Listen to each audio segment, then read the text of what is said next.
Hello everyone and welcome to another episode of A Lawyer Plays The Longest Journey with me, Ryan, the gaming lawyer.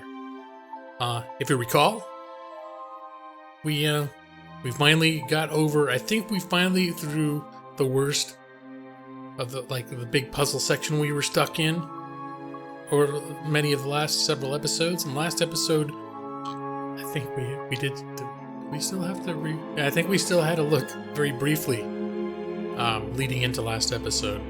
Had to look at a guide. But since then we've been plugging right along. We've made it finally after what's at this point maybe been a couple weeks worth of episodes. Looking to find the avian people. I forget what they're called. The cousins of the merfolk, the maroon. And we found their city in the volcano. We got here, we used our magic potions, and they're starting to get the inkling that I am the one out of prophecies. But I need to talk to their teller, which apparently is the person that knows. I don't know if they're like their holy person or their prophecy person, their archive master, whatever. She's the one I need to talk to. So, and she's inside this castle here, and this guy's guarding it. Castle Watch. It's her little kid's dad.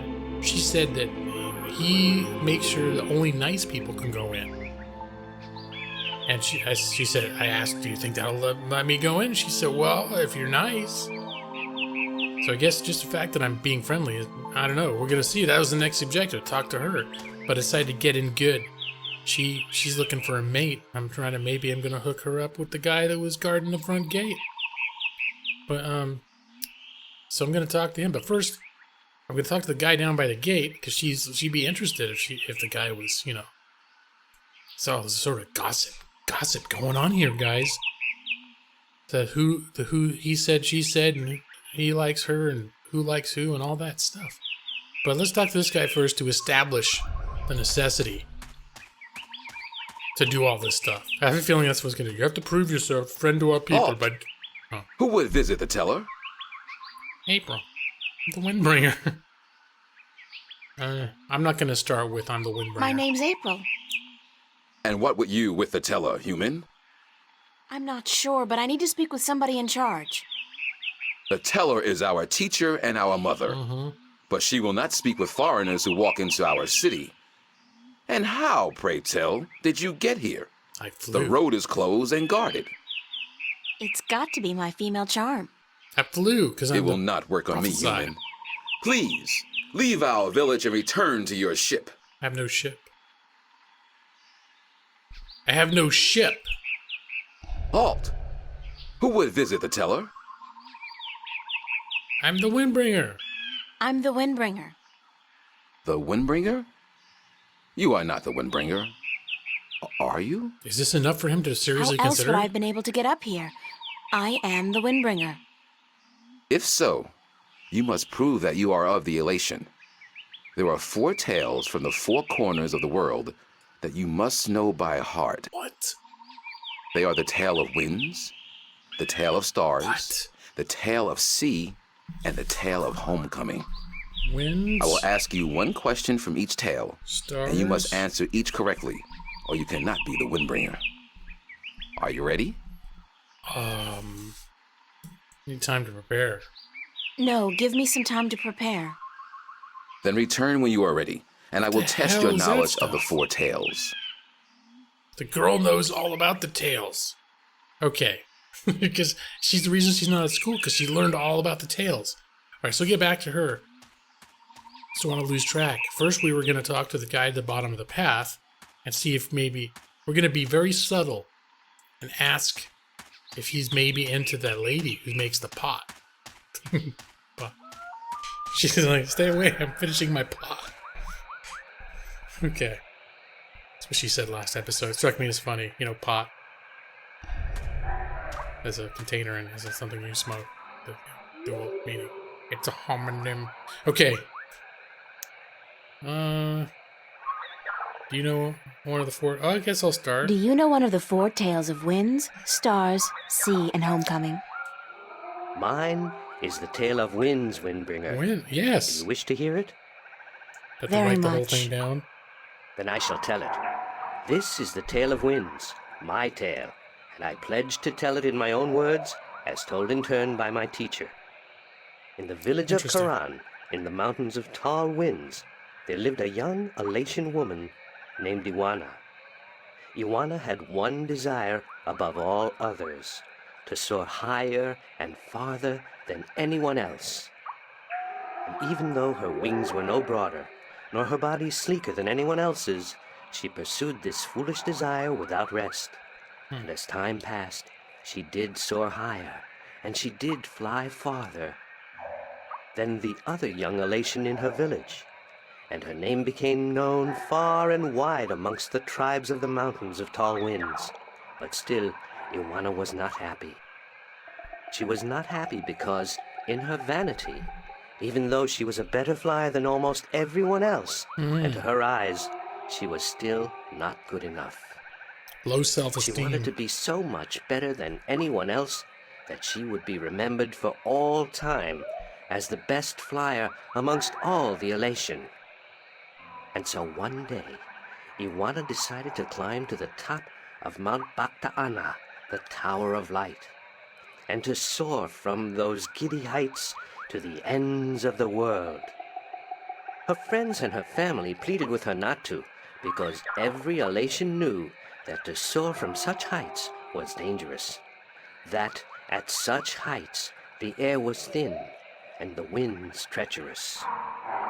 But Iwana would not listen, and on a cold and clear morning she climbed up the Tower of Light to the rock and the ice at the very top.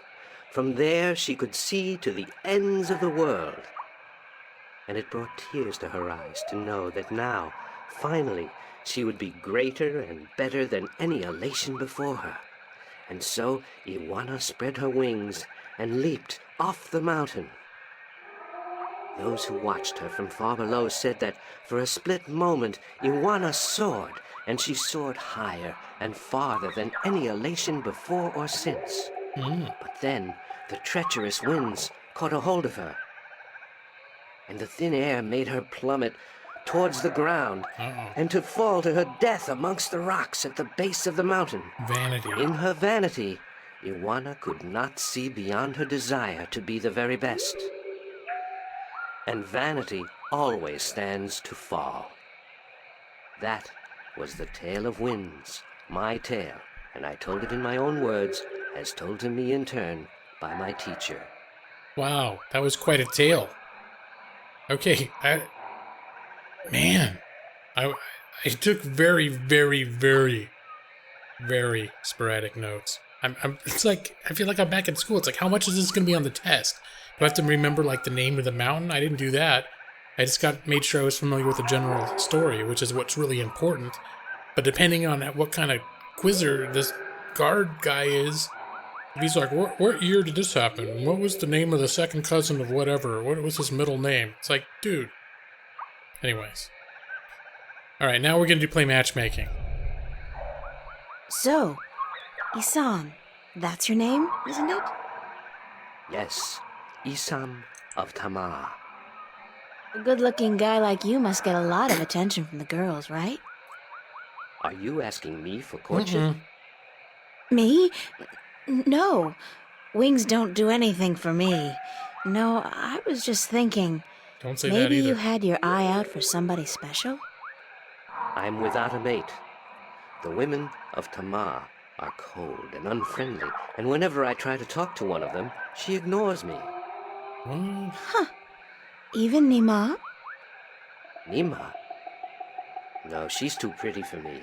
She won't appreciate my attention. She likes you. She thinks This you is have, like high school. she said you have big Trust wings. me, Isam. You go talk to her one of these days, and I'm sure you'll find you have a lot in common. Just be yourself, okay? You think so? Perhaps you are right. I will do as you say, Windbringer. She said you Thank have you. big wings. Thanks for your help. Alright, enough of that. Maybe this guy knows one of the tales too. Do you know one of the 4 tales of winds, stars, sea, and homecoming? Mine is the tale of sea, human. The sea. Would you mind telling it to me? Lord. I would be happy to do so. Sit back, folks. This is the tale of C, told in my own words, as it was told to me by my teacher in his words, and to him by his teacher in his words. Mm-hmm. This was a very, Where did that guy learn very it? long time ago, when the Elation were a strong people, and we could spend days riding the hot winds above the seas. We hunted fish then, and we were at war with the Merum, the Wet-tails. Achilles was one of the strongest warriors there was. His claws were sharp and long, his beak pointy, and his teeth strong. Achilles was admired by everyone in his clan, and because of this, he was cocky and arrogant.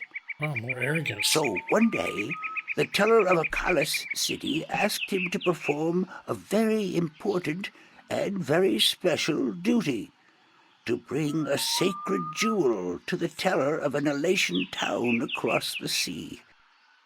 This particular jewel was very important because it signified a union between the two towns, and it would benefit the people of both that it was delivered safely and promptly. Okay. Achilles grinned and told the teller that he would deliver the jewel both quickly and safely, and that she was not to worry. But the teller did worry, because Achilles was young and too sure of himself. But she wanted to test him, and to teach him that sharp claws, a pointy beak, and strong teeth are not all a warrior Beak needs. and teeth? That a warrior must also be wise and careful. So Achilles set out across the sea on his flight. It was on the fourth day that he spotted something in the water that caught his attention, and forgetting his duty and following his curiosity, Achilles dived towards the water to investigate. When he came closer, he saw that there were Merum in the water, foolishly hunting close to the surface, and Achilles saw an opportunity to again prove his might as a great warrior to his people, and to capture the fins of a few Wet-tails. But this time, Achilles' arrogance got the better of him, because the Merum had set a trap. As he dived towards the Merum with his claws, a spear shot up from the water to hit him. Achilles struck the water and dropped the jewel he was carrying, and it was all he could do not to drown. What a dumbass. Achilles was bleeding, and the Merum were grabbing onto his wings and his legs, but he fought bravely, and finally he managed to escape. But even though he now lived, he was dead inside, because the shame of losing the sacred jewel would always be with him. Achilles could not return to his village, because he had neglected his duty to his teller and to his people, and so he went away to a small island where he could be alone. To himself and his people, Achilles now became the lost one. Wow. He who had been on a sacred mission, but had failed in his arrogance. A year passed, and one day Achilles met with human traders from a ship that came close to his island. From the traders, Achilles heard speak of a hideous creature that lived in the sea, the Octowoe. The Octowoe was said to have a third eye, like a jewel, and that this eye pulled hapless sailors into its deadly eight-armed grasp. Achilles knew immediately that the Octowoe's third eye had to be the jewel that he lost in the sea a year ago, and he now saw the opportunity to redeem himself. Okay. But Elation were not used to water, and the thought of submerging himself in the cold, harsh ocean chilled Achilles to his heart. But he was the lost one, and if in his death he could at the very least redeem himself, to his own heart then it would be worth it. So Achilles fashioned himself a spear, because in the water his claws and his beak would be too slow, and he flew out to where the Octowoe was last seen. And then Acalus dived into the sea. He dove. The dark water closed in on him, and his wings and legs went numb. But still Acalus kept pushing down until he saw the lair of the Octowoe. Spotting Acalus, the Octowoe attacked, and Acalus saw the monster's third eye, his sacred jewel, shining bright in the darkness. And his heart was filled with a sense of duty and courage that he had never felt before. Well, But as duty he and began courage. fighting the 8-armed monster, Acalus realized that if he were to fight like he usually did, he would not stand a chance. He would have to think differently. And so Acalus tricked the Octowoe into following him through a tight chasm where the monster got stuck. And then he swam above it, and using his spear, tipped a rock on top of the Octowoe. Swimming back down again, the Octowoe was flailing helplessly. Wow. Now, almost out of air, Acalus took the sacred jewel from the Octowoe's head and swam back up. Finally, Acalus could deliver the sacred jewel to the town across the sea.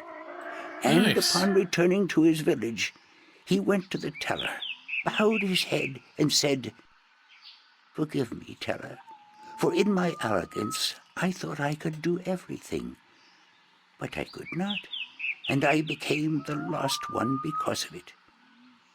"You were lost," said the teller, "but you are no more. Because now you see the limits of your own strength, and you will know that a warrior must be careful and wise, in addition to being strong and fierce." This was the tale of C, and I told it in my own words, as told to me by my teacher. Okay. Well, that was quite a story. I'm really worried about how much I'm going to have to retain from this. It's seriously, it's like being back in college or even law school again. All right, let's get your story. Oh wait, can I report in about what's... Well, she probably has a story to tell me too. I've only heard the first two. Hi, Nima. Hi, April. Hmm. Do you know one of the 4 tales of winds, stars, sea, and homecoming? I had to learn the tale of homecoming. It took a long time, but I think I got it now. I'm better with pottery than I am with the tales, unfortunately. Yeah. Do you want to ya. hear it? Yes, Please. I really do. Very well. This is the tale of homecoming, my tale, and I shall tell it in my own words, as told to me by my teacher, in her words, and by her teacher in turn. Okay. Moran was a handsome young Elation man with strong wings and a Moran? hardy beak. He lived below the white cliffs, where the water was salty and the fish plentiful. Moran was betrothed to Inara, the loveliest girl there ever was. She was fair and slender and tall, and her eyes were the clearest shade of blue. But Moran was hesitant to enter into union with Inara, to become her husband and to give her children. He would always come up with a new excuse for why they had to wait a little while longer. Now, Inara was skilled at pottery, but even more so with stories, and the teller of the village had many times asked Inara to be her apprentice, to learn all the tales, so that someday she could take over as the teller. But Inara refused, knowing that if she did accept the teller's offer, she would never be able to marry Moran, because a teller cannot have a husband nor children of her own. Her refusal to become the teller's apprentice was unheard of, because who could refuse such an honor? But to Inara, love was more important. Her love for Moran was beyond honor, beyond reason. But despite Inara's love, Moran was still hesitant. And then one day he told Inara, "I am traveling on a pilgrimage to the far shores. I will be gone for some time, and while I am traveling, and in accordance with our traditions, I will be freed from our betrothal. What? Not until I come back will the bond between us be renewed." Why? It was not unusual for a young Elation man at that time to go on a pilgrimage, and the bond between the betrothed would often be cut while he was away, to be formed again upon his return. Yeah, but he already wasted But a lot of Inara time. was heartbroken, because she had thought that Moran would soon want to marry her. When Moran saw her tears, he said to her, "Do not weep. When I come back, I promise I will marry you. Just wait for me, and stay with your pots, to make the time pass quickly." And then Moran left on his pilgrimage to the far shores. Many Sounds years like a went by, moron. and Moran had exciting adventures on the far shores. But by and by, he began to long for home, and for Inara, and now he had finally realized that he loved her, and that he wanted to marry her. But when he returned, he could not find Inara amongst the pot makers. She's a He went to teller. visit her family, and they told him that, after waiting for many years, Inara accepted the teller's offer of apprenticeship. And that when the teller left on the last wind during the previous winter, Inara herself became the new teller. This is like Angry, Shakespeare. Moran made his way to the teller's nest, and when he saw Inara, he said to her, "You promised me you would wait." But Inara did not say a single word in answer. She just turned around and lifted something wrapped in leaves from the cot behind her and gave it to Moran. Moran unwrapped the package, and inside he found an old pot, cracked and broken in two. "What is this pot?" he asked. "And why did you not wait for me like I asked you to?" And finally Inara spoke, and she said to Moran, "I made this pot for you, my dear Moran, when you left, because I wanted it to be my marriage gift to you. But when many, many years passed, I finally realized that you did not love me the way I loved you, and to live hoping otherwise would be death." "But I want to marry you," cried Moran. "I came back." But Inara just nodded at the broken pot in Moran's hands and said, "Like an old pot that is left without care, a heart may break in two, and a broken heart can never be mended." Well, And so Inara turned away, never to speak with Moran again, and Moran's heart, like the pot that was left untended, broke in two, wow, because that's grim. absence makes a heart brittle. What? This was the tale of homecoming, my tale, and I told it in my own words as told to me by my teacher, It's and as grim. I will tell it to my student when the time comes. Bye, Nima. Goodbye, So- April. That's terrible. Broken hearts can never be mended, and distance makes the heart grow brittle. Okay.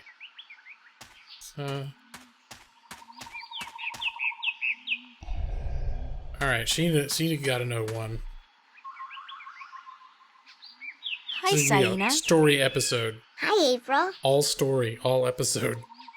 Do you know one of the 4 tales of winds, Please, stars, I want to sea, and hear homecoming? more.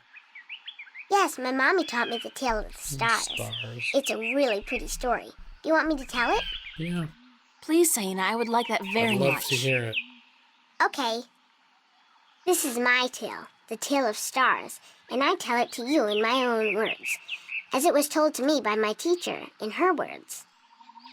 In the small village of Jinjay near the rumbling hills of Onion, there lived a girl called Mona. She was a curious girl, and she would always get in the way of grown elation. "Go play somewhere else," they would say to Mona, but she didn't want to play with the other children. She wanted to be where the grown-ups were, to see what they were doing and learn from them. But one day, after getting many complaints from the pottery makers and guardsmen and traders and soldiers in the village, Mona's mother told her that she wasn't to interfere with the grown-ups anymore, She got and that instead she could go Blacklisted. play with the other children, or sit still and draw or work with clay. But Mona was always curious, and now, since she wasn't to be among the grown elation anymore, she decided to go exploring the forest that lay just outside of the village of Jinjay. She had many times been forbidden to enter the forest because it could be a dangerous place, but Mona was very curious. Of course, she wasn't planning on going far into the forest, but then her eye caught sight of a white flufftail hopping through the tall grass, and Mona, curious as ever, gave chase. The flufftail ran away into the forest, and Mona followed, blind to where she was going and interested only in catching Flufftail? the white flufftail so that she could keep it as a pet. It's like Alice in But Wonderland. then, after a good while, the fluff tail disappeared into a hole in the ground, leaving Mona alone in a small clearing, somewhere deep inside the forest.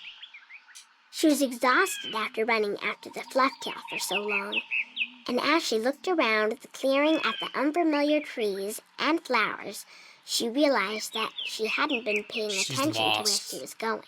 Lord. Not for the first time her curiosity had gotten the better of her, but this time it was serious. Mona was too young to fly, and she had very little sense of direction, and chasing the white fluff tail had made her dizzy and tired. Oh my goodness. It was getting darker, and Mona was all alone in the deep, dangerous forest, too sleepy and too scared to be able to go anywhere. Mona curled up with her wings wrapped around her under the leaves of a tree and began crying. Soon it got really dark, and somewhere, not far away, wolves started howling at the moon. Oh no. Mona was so scared she was petrified, but after a while her exhaustion got the better of her, and she fell asleep. She woke up when she heard a voice calling her from somewhere far above.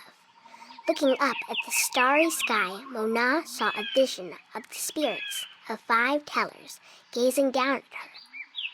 "You have let your curiosity lead you astray," said one. "You are lost, and you deserve to be lost," said another. "Poor little girl," said a third. "We will help you home," said a fourth. Well, one of them's nice. "But remember this," said the 5th spirit. "We will lead you back to your village and to your mother only if you promise us one thing." "I promise," said Mona. "Whatever it is, I promise I will do it." "Very well," said the 1st spirit. "You will make the story of this night into your own tale, and you will call it the Tale of Stars." Wow. "It will be a tale to warn the curious to be careful," continued the 3rd spirit, "and to not let their curiosity get the better of them. And," said the 2nd spirit, "to remind the elation that the spirits of their tellers watch out for them when they most need it." Wow. And so the spirits of the 5 tellers guided Mona through the forest, and by dawn she was home. And Mona did tell her tale, the Tale of Stars, to everyone in the village, so that everyone would remember that the curious must be cautious, and that the spirits of the tellers are always watching. This was my tale, the Tale of Stars, and I told it in my own words as my teacher did to me. That was a beautiful tale, Saina. Yeah, that was cool. Thank you. Bye-bye, Saina. You're leaving again? I wish you could stay. Me too, Saina, believe me. The sad thing is the stories are actually kind of cool. The only reason I'm kind of semi-dismissive of them is because I have to be like listening to them from a student's point of view.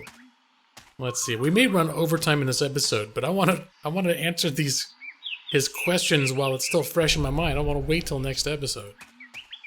So, and for while it's all fresh in your minds too. Are you ready for the questions now? Yep, hit me with it. I should save the game first. Yes, ask me the questions. In the Tale of Winds, which mountain did Iwana fall from in her What's the vain name of the attempt mountain? to fly higher I hate and questions further like than this. anyone else? It's not the point of the story, it's what's the name of the damn mountain. It's the Bakatana. Mount Baktaana, the Tower of Light. Luckily, multiple choice is easy. That is correct. In the Tale of Stars, what did Mona see in the sky the spirits of that 5 helped her tellers. find her way home? Spirits of 5 tellers. The spirits of 5 tellers. That is correct. In the Tale of Sea, what creature did the Lost One battle in his quest to It was recover the sacred jewel? Oxy-oe octopus thing. Octawole. The Octawo? That is correct. My final Oh, question to you awesome. is this. In the Tale of Homecoming, what was given to Moran by his teller when he returned from his pilgrimage? Broken pot. Because the hearts that break are never mended. Bye-bye. A broken pot, to teach him that absence may break a heart in two. You have correctly answered all my questions, and so have proven your knowledge of the 4 tales. That's all it took. You are the Windbringer. That's all it took to be the The teller windbringer. will see you presently. All right. So I guess I can go in now. All right, you know what? That actually ended up working out perfectly. I got to hear it was a full story episode. In almost exactly 30 minutes, we wrapped up all 4 stories and taking the quiz, which was much shorter than I thought I was going to be. I was afraid the quiz process might be long. But so the next episode we'll go in and we'll talk to the teller. But that's next time. For now, I'd like to thank you all for joining me once again. Another episode of A Lawyer Plays the Longest Journey. I'm getting back in the swing of this, I think. No, I didn't even have to look up a guide this time. So, having a good time. I hope you all are too. Glad to have you with me. Until next time, I hope everyone's doing well, and take care.